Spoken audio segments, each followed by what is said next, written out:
Hello, welcome to the podcast. I am Caelan Livingstone. And I'm Jude O'Mara. Welcome to the podcast. So today we're going to be reviewing Avengers Endgame, which is the box office movie that came out in 2019 and ended the Infinity Saga and started Phase 4 of the MCU. That is correct. And if this is your first time listening to the podcast, welcome. We hope you stay for more. And like I always say, these podcasts are 100% non-scripted, so everything we say comes straight from our mind and thoughts. So let's just get right into it. Jude? So the Infinity Saga almost ended with Avengers Endgame, which wrapped up the last three phases of the MCU and was a huge hit in the theaters, making almost $3 billion in the box office, and it was one of the most famous movies for people and one of the most loved by nerds all around the world. Yeah, that was one of those nerds. Yes. So it started out with Hawkeye just teaching his daughter how to use the bow. Shooting around. I thought that was gonna be the new Hawkeye. What's her Kate name? Bishop. Kate Bishop. I always forget that. I thought she was gonna become Kate Bishop, but then I looked at the new trailer that came out recently, and it looks like that's someone else. Yep. But at the same time, that does make sense because I think that's Joe Russo's daughter who plays his daughter, so they probably couldn't cast her for some long-term role like that. True. But at least she gets some part of the movie, and she's a great actress. So yeah.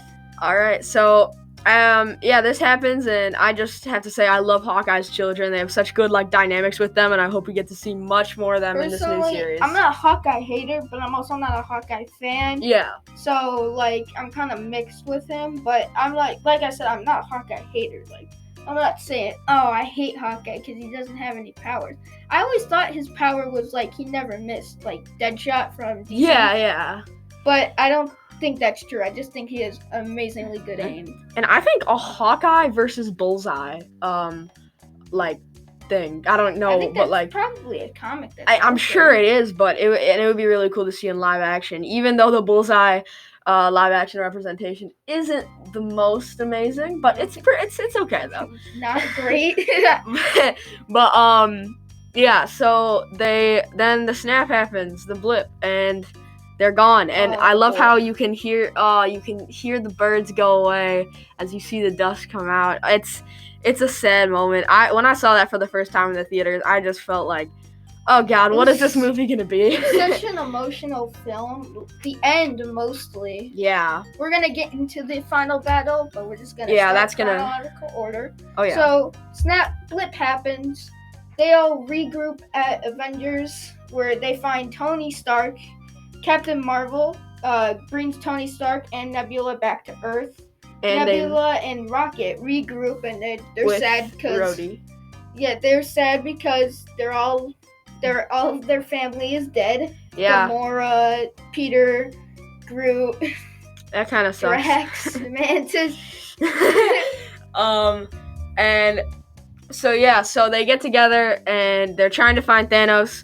They see on this one remote planet the another giant shockwave has been executed. Something happened, and it's nothing like they've ever seen before, except for a couple hours earlier when they saw the snap.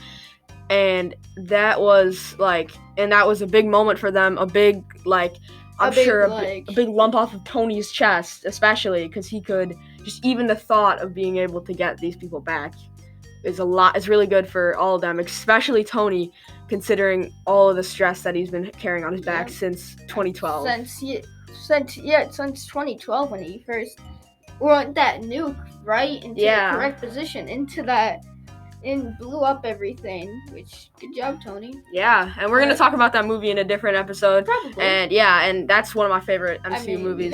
We have to start with the greatest movie of all time. Yeah, we really have to. So they see the signal, and later on the season or later in this episode, I will talk about a little theory I have about this planet that they go to visit Thanos. But they visit. Yeah. They go down to his farm. We'll be talking about theories with our friend. Yeah. He'll introduce himself later. So yes. For now, let's keep going. Yeah, so they go to this planet, they see Thanos. He's just picking his crops, or I'm sure they don't see that, but we see that as he's picking his crops. He has Farmer Thanos. and half of his face is just blown apart. Yeah. His gauntlet looks terrible. Yeah. It's like fused. As I was watching the movie, I was wondering what I don't remember the snap doing that. Yeah, and but yeah, it's just crazy, like the effects of these stones. And the stones, they didn't have quite as big of an effect in the comics. I think anyone could really hold the stones in the comics, but I love in the movies, starting with that Guardians of the Galaxy movie, how they showed how powerful these stones really were, with those clips of worlds getting destroyed by the Power Stone. And the climax of the movie, Peter Quill grabs onto the Power Stone. That was a great MCU moment. It was awesome, and I just think that's cool how they showed the danger of the stones as well as the power. True. Yeah, the stones, they used to be in the comics. They're called gems. Yeah. Which is weird. I don't know why they changed that. But my biggest problem with the Infinity Stones, I'm going into what if here. Yeah. And the Infinity Stones in What If are perfectly round. And the stones in the MCU are just blocks. Yeah, they're kind of. They look beat up. They're just like nuggets. I like how they look. Like that. They gave them like more intensity. Yeah, definitely. The Big Bang. Yeah, but it gave it more bass, you know. But at the same time, in What If, I do love how the little. I love how like they made everything sort of look more like a comic, and also like. I love the sort of, not like slappy, but sort of like the little vague animation style that they went with, where they didn't go with every little detail. I actually appreciated that. Yeah, it was really fun art style. Dude, that's the last scene we'll ever hear of Chadwick Boseman. May he rest in peace. Yes.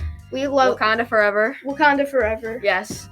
But, it's so, they should, for more contribute, I'm excited for Wakanda Forever. Oh, yeah, the movie. Oh, yeah. It's gonna be a great movie. It's gonna be so good. Carry on Chadwick Boseman's legacy. And I don't know if you've heard, but the villain of that movie is going to be Namor. And Namor, yeah. What's up, Nair? Oh yeah, he's gonna be in live action. They've casted an actor. I'm sorry, I did not think I was gonna mention this today, so I don't know the actor's name, but Namor is coming to live action. Namor isn't really a villain though. He's kind of an anti-hero. Yeah, Have you heard that they're adding Deadpool to the MCU? Oh yeah, Deadpool 3. It's gonna. Dude, I'm so excited. Dude, the new Ryan Reynolds movie, Free Guy, I loved it. It was such a great movie. It was my favorite part in the movie. Spoilers. Here, you can. I'll put a timestamp for when to skip. Yeah. So spoilers for Free Guy. Yes. This is not like the whole movie, but spoilers. So my favorite part, spoilers. My favorite part was when a guy or blue shirt guy took Captain America's shield and Hulk's hand and just blocked the big blue shirt guy. Yeah, and he punched him, and then it shoots the Steve Rogers or Chris Evans. Chris Evans, and he's going like, what the shit? Yeah, that was such a good scene. I love that, but. So you watched the movie? Oh yeah, I have watched it. Yeah, I watched it a couple days ago, unfortunately. Wow, yeah. I've seen it recently too, but so back on the Endgame, so they go to Thanos, and I don't really think unless you have something to say about it, it's not much really goes on. I mean, a lot goes on for them, but not much chronologically. They kill Thanos. Thor goes for the head. And the stones are missing. Thankfully, he goes for the head. Yeah. Honestly, that part in the movie just made me feel good. It was like, yeah. Yeah. A little bit about me. We are not adults, just so you know. I'm not just gonna give you that information. Yeah. Because this is the internet. Yes, exactly. Yeah. But we are not adults. If you couldn't tell by our voice. We are teenagers, though. Yes. I know I don't sound like it. But yeah. when I was gonna go see this movie, I got picked up from school early just to go see this movie.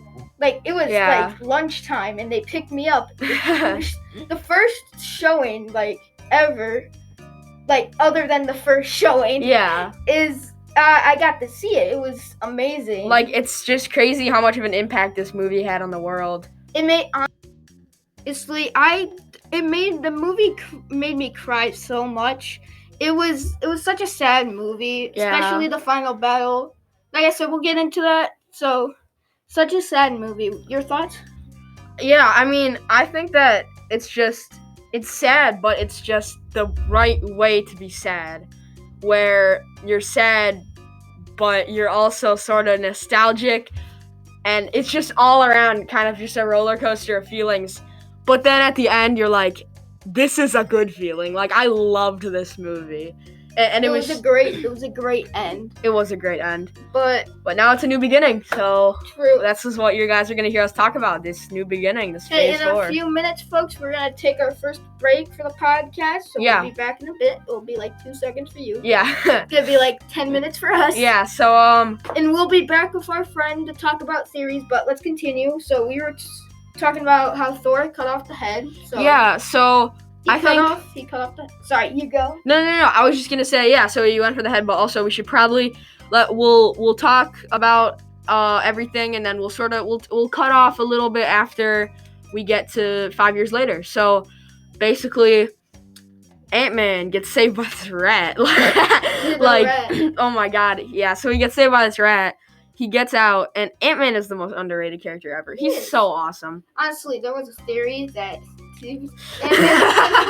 Ant-Man was gonna go small and go up Thanos' behind and just explode. Oh my god, that would have been so funny. I swear we should have seen a little reference to that in like What If, like something. That would have been so funny. That would have been the best. They could do it in season. Like 2. We could just see Thanos like smack something, and then like he just. What If villain deaths? Yeah. Oh my god, there's so many possibilities. This is why you guys have us, so we can talk about these stupid possibilities. So yeah, he gets saved, and he's trying to figure out what happened. The guy sees him. I don't know what happened to that guy who was sitting at that desk reading the comic. Wasn't he? No, I don't remember. He might have been the actor for like someone. I don't remember, but he so he lets him out, and then I don't know if 5 years has gone by. And yeah, everything's gone to hell. And it was such a good moment. Captain America's in a group meeting with what's her name? Black Widow. Yeah, Natasha. No. I'm talking about the meeting where he's with the Telegram thing. Yeah. I forgot what it's called. It was like in the Mets. Yeah. Oh, with the Russos. Yeah, with the Russos. Yeah, so he was talking with them, but I thought it was such a good scene when Ant-Man saw that he was dead and saw his Cassie was alive, and that was such a good scene. Oh my! I wonder what happened to the cop and Cassie's mother. Oh, they never explained that. I think they're still together. I'm pretty sure they're still together, but like, yeah. Where did they go? Did they get blipped? I don't think so. I think they'll. They didn't show up in the movie, so I think they'll explain it more in Quantumania. Yeah, because Cassie Lane does appear in Quantumania. Yeah, and that's gonna be awesome. Should be a fun movie. Yeah, I'm excited. Kang the Conqueror, one of the most powerful MCU villains. Oh yeah, like Kang is gonna be sick. Such a great character. So then, they go to Black Widow, who's having a meeting with War Machine, Nebula, Rocket, Captain Marvel. All of the guys, the pals. Yeah, you know the boys. Yeah, just talking about what their crushes are. And the earthquake under the ocean. And the earthquake under the ocean, which is 1000% going to be Namor. Oh yeah. I mean, and then they see Ant-Man outside the window, and he's waving, and they say, "Is this recording?" And he says, "This is just a live view." Yeah. So I think this sounds like a good place to sort of cut off. You guys will be back with our friend, and we're going to talk about a very special experience with Avengers Endgame and this person's experience watching it. So we will see you guys shortly. Thank you for having me. I'm gonna be gone for this session, but I'll meet back up when we talk about the final battle. So we will see you guys after the break. See ya.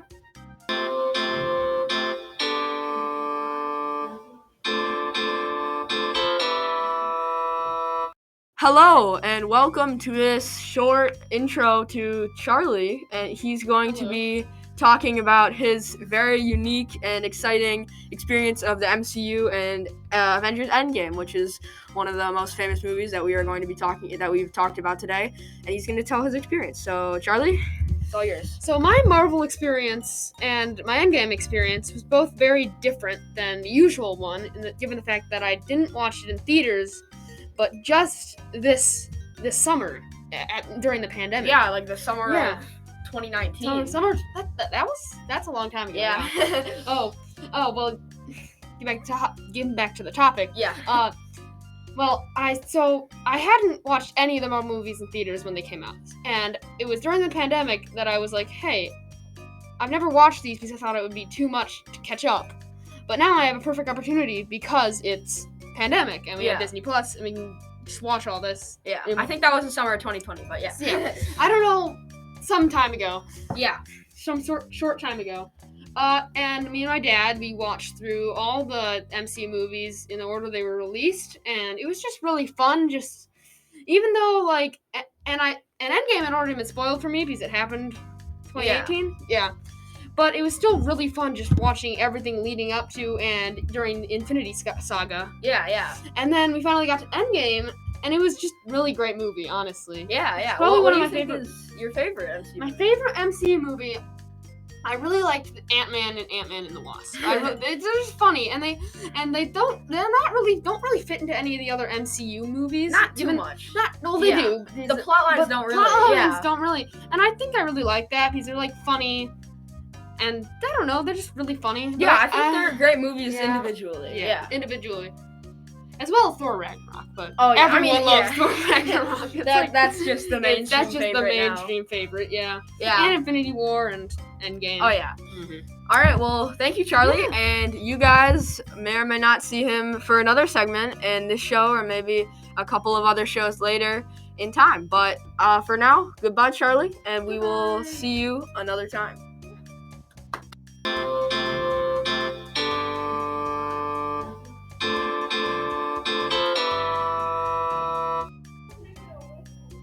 Hello, Hey. I'm back. Yeah, we're back. So, where did we leave off? We left off at Ant-Man. He's coming in. Yeah. So, we saw him come back into the Avengers campus, and he's just walking around, Yeah. Honestly, my first thoughts was wait, is someone in his head, like in Ant-Man and the Wasp? Yeah. But I was so confused because he didn't really react that badly to the snap. Like, I guess being stuck in the quantum realm for that long. He did go and see his daughter, but I think that just gave him a sigh of relief, like. But I think, but he was sort of like, I remember there was a scene he was just sort of taking it all in, and he was like, wow, that's crazy. And like, no, I wouldn't be like that. I would be freaking my pants off. Like, I'd be going crazy. I'd probably be robbing a bank. Yeah, just be like, end of the world, let's go. Yeah, just getting tattoos, doing whatever. But, joining Thanos cults. Yeah, just joining cults. But okay, so he goes in, and then I think we go to Tony. And Tony, after they do a little intro with the whole team, we go to Tony. And Tony's kind of just... He's chilling. Yeah, he's chilling. He also... chalky milk with Morgan. Morgan's so cute. And I think he also took the blip. Rephrase that. Morgan is a very small child. There you go. All right. Save that. That'd be the end of our first podcast. Demonetization already. Yeah. But yeah, so Stark sees his little child Morgan, and he took the blip pretty well too. I mean, he's kind of vibing with his kid and his wife, and Pepper's also really cool. But they they're Pepper didn't do anything except for just be like, hey. Yeah. I'm not loved 3000. Yeah, she's kind of just the love interest. Like, she's like... Yeah, she had bigger parts in the Iron Man movies. Yeah, she's kind of just a bland love interest, like the housewife. Yeah. But, I mean, that sounds sexist, but it is, and I'm not trying to... Just stop talking. Yeah, I'm making it worse. Making it worse. But I was trying to say that I wish Pepper had a better role because she is portrayed. Yeah, she's portrayed as a stereotype. Yeah. Which Which is not that cool. if she did have a bigger part in the final battle, which Yeah. is amazing. Oh yeah. But I think I did think that was a little, convenient that she Yeah. had that Iron Man suit. And yeah, but I think she also had I loved her role in Iron Man 3 too. I thought that was a really good role. She was good in Iron Man 3. Yeah, so okay, so they pick up, they get visited by the team. This kind of stuff we're not going to talk about this too much. We're not gonna Probably in a later episode we'll talk about maybe more stuff with Kang and the quantum realm. We're not gonna be talking about the time travel Too much. Yeah. We're gonna we'll skim talk over about it. bits of it, like Yeah. Vormir, maybe the Battle of New York. Yeah, and I loved how Thor talked to his mom and all that. Yeah. But I do think Let's start off with the team. So they Yeah. went to New Asgard. My favorite scene in the movie, Oh, where we just go see that Thor, and I'm just like, Noob Master yes, 69. I know. Noob Master 69. Oh, I really Our still hope savior. I still hope that was Wong, dude. Oh my I really god. hope that was Wong. If it was Wong, that'd be so funny. But yeah, so Thor is chilling out with Korg and Meek playing some Fortnite. How it is, how it Yeah. was back in 2019. Yeah. And They're just chilling, yeah, just average dudes playing Fortnite. yeah. I'm surprised Fortnite's still around in 2040. Yeah, I mean, or 2024. Yeah. Yeah, and it's still in the old days of Fortnite too. They're in Salty Springs. Yeah, and with the but Just for clarification, I don't want to be labeled as a super nerd. I don't play Fortnite. me neither. I'm just getting that out there because I don't like it. We better not be called Fortnite kids, okay? Yeah. That's not what we're trying to do. We're nerds, okay, but not that nerd. Yeah, we're not that bad, okay? We're comic book nerds. Yeah, we've evolved from that stage. Yes. Okay, so they go to New Asgard, then they go to Vormir, and that was I feel like that was kind of overlooked by everyone, just like how awesome the scene was of Rhodey and Nebula going to Vormir and knocking out Peter Quill. That was an underrated that scene. was That so was awesome. But yeah. So War Machine just goes like, so he's an idiot. And Nebula's just like, yeah, pretty much. Yeah, and oh my god, that was a great scene. And Stop saying and it's giving me crazy. I'm sorry. And so I'm sorry, you can keep going now. But yeah, they go to and then the Avengers go to New York. And yeah, I love the Cap versus Cap fight. Oh my god, that was a great fight. That was very classic, I have to recreate that. Yeah, Bucky's alive. That threw him off guard. We need to recreate that scene. Yeah. And our skits. Yes. We have a skits channel. We'll plug yeah. it sometime Yeah. in the future. Because it's not finished yet. Yeah. Anyways, so we go back. Nebula from 2015 is like, Father, I found this time machine. Let's go back to the future. Go back to the future. I mean, we're in the past, but let's go to the future. Let's go to the future and let's just kill everybody and take the stones. Yeah. And annihilate people. All right. So they go to Hulk, he snaps his fingers. Oh yeah, Black Widow dies. Oh yeah, we kind of skipped over that part a little bit. No one cares. But we did. Sorry, we will put in a segment of me and Charlie again. We're gonna be talking about some stuff, and we will have a long conversation about Vormir. So you guys will get some of that stuff, just not right now. Yep, we're just gonna skip to Iron Man, Captain America, and Thor. They're all battling Thanos, and it's just a very great battle. Yeah, it's great choreography. Yeah, and I would say if that was like the last battle, I would be satisfied. Yeah, like if that was just the final battle and just those three just hacking it out with the Mad Titan, like that would be satisfaction for me, like fully. But they went above and beyond satisfaction with that final battle, the Assemble, and so yeah, basically so they're fighting Thanos, and they're all going at him. Iron Man gets knocked out, which I do not think would happen with the nanotech. Yeah. But then Honestly, this is old Thanos. I mean, that was old. That was old Thanos, Yeah. like 2015. just to If think, he could beat Nanotech Stark now, oh god, that just made me see how like not strong Tony Stark was. I mean, he's strong, but not that strong. not compared to anything Yeah. in the outer atmosphere. But yeah, so I mean, Thor could literally just zap him and he's dead. yeah. But so they're fighting Thanos, and then one of, if not the greatest moment in cinematic history, Steve Rogers, Picks the little up. kid from Brooklyn, picks up Mjolnir. Yeah. That was probably like the oh my god scene. Yeah, I remember when I saw that. I wasn't as into Marvel as I am now, but my friend, I was at it with him, and it was like 10 o'clock at night. Like, we saw like a 8 p.m. showing, so it was like so late. And I just see him, and I'm like, oh, what? Like, he was like going crazy. He was like so confused, and he was so happy because I think his favorite character was Steve Rogers all throughout Marvel, and I mean, he is now one of, if not my favorite character. Alright, so we are into the final battle, the Avengers Assemble scene. Yeah. So Steve Rogers, he's just like walking up, ready to take on the whole Black Army. That's why I love that man. But then he gets a radio call from Sam. He's just like, Steve, come in. On your left. On your left. I love that. Aw. Winter Soldier, probably one of my favorite movies of all time. That's probably my, like, one of, if not my favorite Marvel Yeah. movie. Yeah. And everybody just comes in. They're ready to kick ass and take names. Or, I mean, they're ready to take ass and kick names, as Mantis would say. Yeah.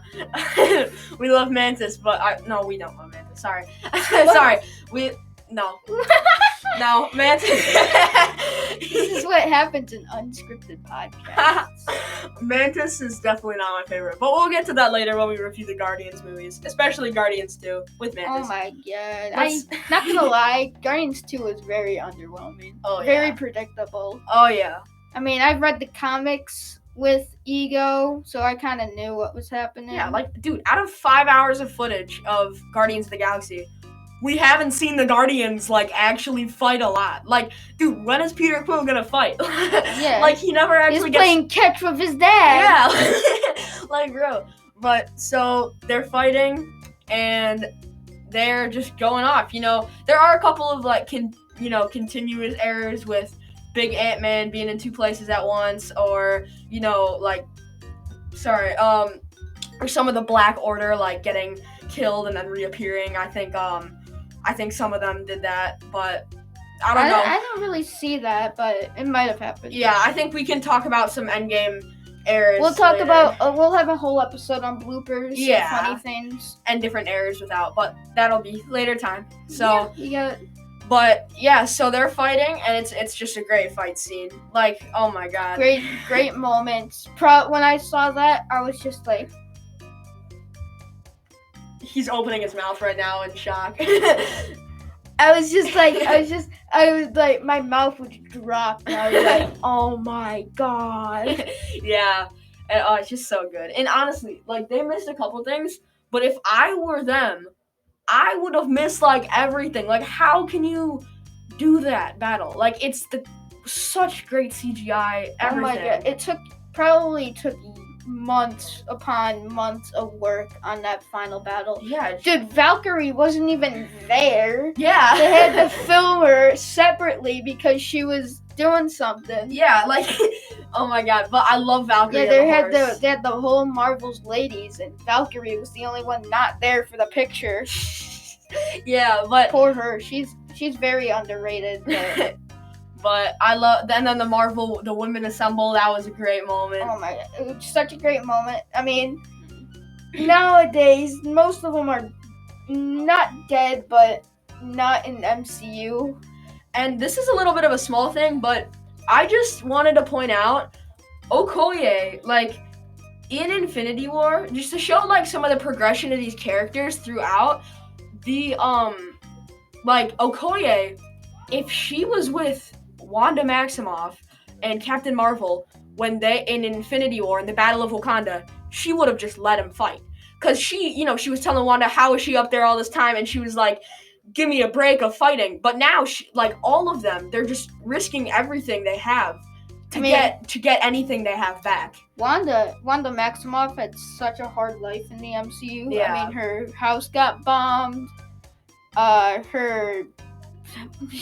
She was tricked by Ultron. She was a test subject for Hydra. She was tricked by Tony in Civil War, and she kind of now her brother died from Ultron. Yeah. Her Vision died like 4 times. Yeah. Like, oh my god. And now we have White Vision, who's just White Vision. Yeah, I hope he comes back in Armor Wars. Oh my god, I hope if he comes.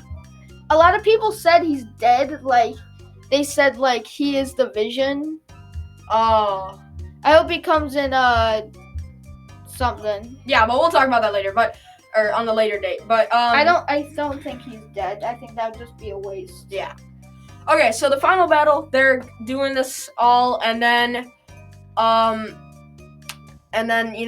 go to the climax when Captain Marvel's trying to throw the gauntlet in the time machine, and she misses, of course, because Thanos gets her out of the way. Then she's going to beat Thanos, as well as Wanda did earlier, almost.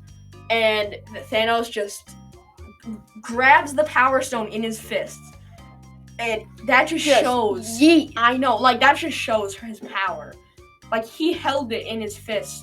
And like you saw how Peter Quill held it, and he's a Celestial. Yeah, and even or whatever they're called. And even that alien woman who was obviously some kind of name enough to be the Collector's assistant, she grabbed it and was just toast. Exploded. Yeah, so it's just awesome and crazy how to see this. And he absolutely bodies Captain Marvel, like, just gets her out of that scene. And then Tony comes in and tussles with him after Doctor Strange gives him the little one finger. And that is the end of I Am Iron Man. Yeah. I mean, great scene. That was probably the moment I cried the most. Like I said, I cried a lot during that movie. Like, I cannot believe... I mean, I cried when... one of the funny part when I cried was, like, when Thanos blew up the Avengers campus. I was just like, no. Yeah, and, like... Poor building. And it's just, when I came back home, I just, like, thought of, like, what I was saying. Like, I was telling my dad about the movie. I said, Iron Man died. Like, what? Like, how... I said that, and that happened. They killed Iron Man, and, like, it's just so surreal. The person that started this, he ended it in the most poetic way and the best way possible, but he still had an ending overall, and that's just crazy. Like, they wouldn't kill off Luke Skywalker in the Return of the Jedi. Like, yeah. They wouldn't do that, but, I mean, they did eventually, but they had to go. Yeah, and, oh my god, like... He left everything to his daughter. Yeah. Probably like billions and billions of dollars. Yeah. And it was just, oh god. I mean, if you can make that much money making weapons, I mean. But yeah, so Pepper's... You can call it, you can search me up on the dark web. But yeah, so it's so perfect. And then Cap, he becomes an old man, and Sam Wilson got the shield, and it was just so cool how Bucky let him get the shield, and It was a really cool moment, and I liked it, but I also kind of wanted Bucky to get the shield, but Sam is perfect with it now that I've seen Falcon and the Winter Soldier. Also, I love that shield. The shield design is amazing. Like, Falcon and the Winter Soldier, I loved it because it was so modern. Yeah, and like, dude, cool, yeah, I agree. And like Metro, and that was like so in tune with that new shield with the extra design. That was amazing. Honestly, great. Good job to the designer who made that. You claps. And I think this is almost time for us to say goodbye. Yeah, but so this wasn't our most in-depth review of a movie, and it will not be in the future. We'll do more more detailed and stuff with more theories. This is our first ever podcast together. Yeah. We really hope you enjoyed. And it's been a blast. It has been a blast. Honestly, I was scared just talking for hours. I hope people enjoy this. Yeah. We worked really hard for this. This is an unscripted podcast. We're not lying about that. I mean, that's just our one tagline. Not if it was a scripted, we wouldn't say that. Thank you for listening. I have been Caelan Livingstone. And I'm Jude O'Mara. And we'll see you next time.